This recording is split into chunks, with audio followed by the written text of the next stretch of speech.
আমাদের আমার এমসিএল অর্থায়ন সিয়াম সরকার আমাদের উপস্থিত আমার vice president Robinson Musahid sir লগতে আমার পিটিসি ইএম সম্মানীয় স্যার লগতে আমার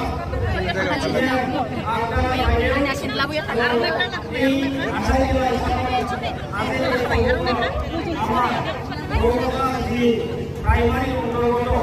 যে আরসিসি ব্রিজ সেই ব্রিজ জলমাতি আহার সামন এই সুবর্ণের পরিকল্পনার হয় সেই জন্য আগামা পরিবার হিসাবে অনুরোধ করেছি আর নাকি আমরা